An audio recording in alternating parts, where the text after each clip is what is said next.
ជាចាប់តាមខ្ញុំបានសូមគោរពជម្រាបសួរដល់យុវរងលោកគ្រូអ្នកគ្រូព្រមទាំងសិស្សានុសិស្សដែលមានវត្តមាននៅទីនេះជាទីស្រឡាញ់លោកអានខ្ញុំបានឈ្មោះអានវិសារៀនអានទី8ខនៃអនុវិទ្យាល័យអារាមសីស្ថិតក្នុងកម្មវិធីសាលារៀនចំណងថ្មីដែលថ្ងៃនេះផងដែរខ្ញុំបានលើកយកលើសិភៅក្បាលដែលមានចំណងជើងថាអាចារ្យស្វាដែលមកធ្វើការប្រកួតនៅក្នុងកម្មវិធីសិភៅអំណាច3នេះឈានចូលដល់ការបកស្រាយអាចារ្យស្វាគឺជាមនុស្សម្នាក់ដែលគេមិនដឹងថាប្រវត្តិរបស់គាត់យ៉ាងណាទេទៅតាមការស្រាវជ្រាវរបស់ខ្ញុំគឺអាចារ្យស្វាគឺមានឈ្មោះថាសួរប៉ុន្តែទៅតាមសៀវភៅដែលរបស់ខ្ញុំបានអានគាត់មានឈ្មោះថាជីស្វាហើយលោកអាចារ្យស្វាគឺជាប្រាក់បម្រើរបស់អុកញ៉ាឬក៏នាងយើងម្នាក់ដែលបម្រើការក្នុងរាជការនៅទីសមាគមស្រុកឧត្តមតែលោកម្ចាស់របស់គាត់គឺមានឈ្មោះថាលោកអុកញ៉ាវិជុលសុខតាមពិតទៅយើងនឹងស្រាប់ហើយថាតាមទៅលើគេនិយាយឬក៏ចាស់និយាយហើយលោកអាចារ្យស្វាគឺគាត់ជាជនស្នេហាជាតិតាមមូលហេតុអ្វីដែលនាំឲ្យគាត់បោះបោប្រកបតបហើយទៅរំដោះប្រទេសជាតិហើយចូលឈ្មោះជាជនស្នេហាជាតិមូលបញ្ហាមួយនេះគឺបណ្ដាដោយសារតែគាត់ឃើញនៅជនចម្លែកមុខម្នាក់នៅពេលដែលគាត់ពេលទំនេររបស់គាត់ពេលដែលគាត់ទៅផឹកកាហ្វេឬក៏ហូបគុយទាវនៅហាងមួយដូច្នេះហើយជនចម្លែកម្នាក់នោះក៏បានប្រាប់គាត់ថានៅឯតំបន់ខេត្តក្រាំងឬក៏ខេត្តកំពតឬក៏ខេត្តតាកែវគឺមានជនបរទេសដែលជាជនជាតិវៀតណាមនោះគឺធ្វើការឈឺគៀននិងធ្វើឲ្យប្រជាជនមានភាពរងទុក្ខជាខ្លាំងដូច្នេះហើយលោកអាចារ្យស្វាក៏បានប្រត់គេពីម្ចាស់របស់ខ្លួនហើយក៏ទៅបង្កតបលើទីនោះយើងសួរយើងឆ្លងថាតើគាត់បង្កតបយ៉ាងដូចម្តេចតាមមើលទៅជាសម័យនោះគឺ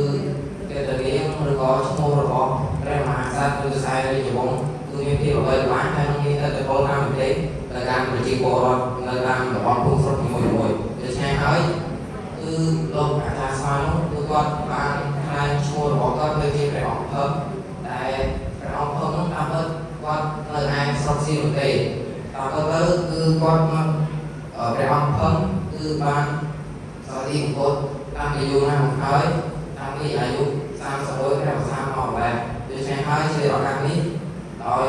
ប្រជាជនមួយចំនួនមិនបានដល់ពីព័ត៌មាននេះផងលោកអាចារ្យស្វាក៏យកឈ្មោះព្រះអង្គភឹកតែឈ្មោះទៅបង្កតបហើយក៏ធ្វើការបោះបោជាមួយជនបរទេសទៅចុងបញ្ចប់លោកអាចារ្យស្វាក៏បានផ្ញើឈ្មោះជាអ្នកស្នេហាជាតិផងដែរគឺថាតើគាត់បានជួយជាតិអ្វីខ្លះបានជាគេឲ្យឈ្មោះគាត់ថាឬក៏ឲ្យមានគាត់ថាជាជនស្នេហាជាតិចំពោះចំណុចនេះដែរទៅតាមការអានសៀវភៅរបស់ខ្ញុំ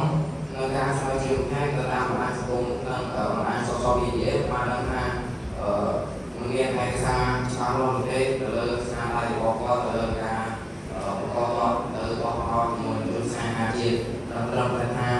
អពុធរបស់គាត់បានរំដោះជាតិសន្តិភាពក៏ដាក់ប្រទេសកម្ពុជាtrong chọnតាមការដាច់ជីវិតរបស់គាត់នៅក្នុងឯកសារយោងថា KX ឬក៏បណ្ដាញសង្គមឯកសារនានានៅក្នុងមហាជនអ៊ីនធឺណិតនោះទេបានដឹងថាលោកអាចារ្យស្វាគឺត្រូវបានបារាំងចាប់ខ្លួនហើយគេទៅឯសប្រឡាយនិងក៏ផ្សេងទៀតដល់មកគាត់ក៏ដាច់ជីវិតប៉ុន្តែទៅតាមការអានសៀវភៅរបស់ខ្ញុំបានឃើញថាលោកអាចារ្យស្វាគឺគាត់បានស្លាប់បាត់បង់ជីវិតនៅក្នុងវត្តមួយដែលត្រូវបានអាចទម្លាក់ពីក្នុងវិហារហើយពលហេតុដែលធ្វើឲ្យគាត់ស្លាប់នោះដំបូងហ្នឹងគឺគាត់បានជោគជ័យទៅលើការយកឈ្នះលើក្រុមតបរបស់រាជាដែលមានជំនួយពីបារាំងអូខេនោះដែរតបរបស់រាជាក៏បានបញ្ជូននារី5នាក់ទៅការក្រុមបាក់ពួកអាចារ្យស្វាដោយទទួលនៅពេលដែលពេលមួយក្រុមនារី5នាក់នោះគឺគាត់ទទួលបានការទុកចិត្តពីអាចារ្យស្វាហើយក្រុមនារី5នាក់នោះក៏បានជួយនៅវត្ថុស័ក្តិសិទ្ធិជាច្រើនពីក្រុមអាចារ្យស្វាយកទៅបោះចោលនៅក្នុងអង្គរដោយយើងស្រាប់ហើយថាសម័យនោះគឺជឿជាក់ទៅលើអ្វីទៅលើឆ្នាំគេដូច្នេះហ ហើយរបស់សាស្ត្រគឺធ្វើឲ្យពួកគេអស់ការស្បែកដល់ហើយចេះបំផាត់កាយដល់តែវាជាអ្វីមួយដែលជួយឲ្យកងទ័ពខ្មែរខ្លាំងហើយក៏វាឆ្នះព្រៃដល់ដោយសារតែអត់មានរបស់សាស្ត្រទាំងនោះហើយគឺធ្វើឲ្យកងទ័ពអាចារ្យស្មានគឺថាអាចថាបាក់កម្លាំងខ្លាំងហើយដោយមានជំនួយពីកងទ័ពបារាំងហើយនឹងជួយទៅកាន់កងទ័ពខ្មែរតែមានអាវុធទំនើបវានៅថាមានកំភ្លើងមានតាមានអីចឹងគឺថាពួកគាត់ទាំងនោះក៏បានដេញចាប់អាចារ្យស្វាឬក៏សម្រាប់ពួកគាត់អាចារ្យស្វាឲ្យពួកគេគិតថាគាត់អាចារ្យស្វានោះគឺថា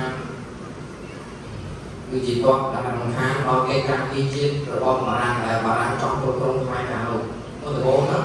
និយាយឲ្យសាមញ្ញមួយទៅថាគឺថាទៅដំបូងហ្នឹងខ្មែរគឺមានការលុបលុយនិងត្រួតត្រាពីវៀតណាមទេប៉ុន្តែក្នុងពេលដែលអាចារ្យស្វាកំពុងតែបោះបោជាមួយនឹងវៀតណាមដូច្នេះហើយការបកស្រាយរបស់ខ្ញុំបាទត្រូវបានចប់ទៅមកគុណ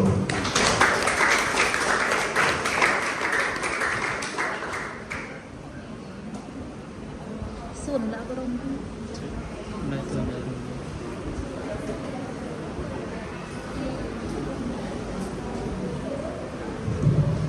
ចាអរគុណប្រកាសរបស់សាស្ត្របងអូនណាចឹងឃើញថាការបកស្រាយលះហើយភាសាស្ដីស្ដាប់និយាយមកគឺអត់ប្រឹងទេលក្ខណៈគឺធម្មតាណាចឹងគឺគេឃើញថាអារម្មណ៍ការធ្វើទៅមុខគឺវាកម្រតែកូនក៏មានតែលើខ្វះខាតដែរចឹងលោកមានតម្លៃអប់រំកូនលើអត់ទៅនេះកូនមិនចឹងគឺអត់ទៅសាពីវាណាចឹងគូចង់ឲ្យកូនបង្ហាញទៅលោកមានតម្លៃអប់រំតាមនិយាយអបអរសាស្ត្រក៏វាបានបង្កប់ទៅតម្លៃអប់រំដល់ណាស់ហើយកូនអាចយកវាមកអនុវត្តទៅប្រើប្រាស់គឺគ្រូនឹងចាំថ្ងៃណាអរគុណបាទអរគុណដល់ជំនួយអ្នកគ្រូចំពោះគណិតអប់រំនៅក្នុងសង្គមមួយនេះបានយើងនឹងថាបើទោះបីជាយើងជាក្មេងក៏ដោយជាយុវវ័យក៏ដោយយើងត្រូវតែគិតមកប្រែរៀនសូត្រដើម្បីប្រទេសជាតិដោយការពិវត្តមានប្រទេសជាតិមានដូច្នេះហើយយើងត្រូវតែមានកម្លាំងតស៊ូទៅនឹងជនបរទេសតែឥឡូវនេះប្រទេសជាតិជិតខាងក៏ប្រទេសដទៃអស់ជាពីយើងគឺមិនមែនប្រើកម្លាំងដូចមុនទេគឺពួកគេប្រើចំណេះដឹងនយោបាយផ្សេងៗដើម្បីដណ្ដើមយកទឹកដីយើងដូច្នេះហើយកូនចៅយើងចំនួនក្រោយត្រូវតែខិតខំរៀនសូត្រមានតែការខិតខំរៀនសូត្រនោះទេទើបឲ្យប្រទេសជាតិយើងរីកចម្រើននិងរួចផុតពីគ្រោះទុក្ខចរាចរណ៍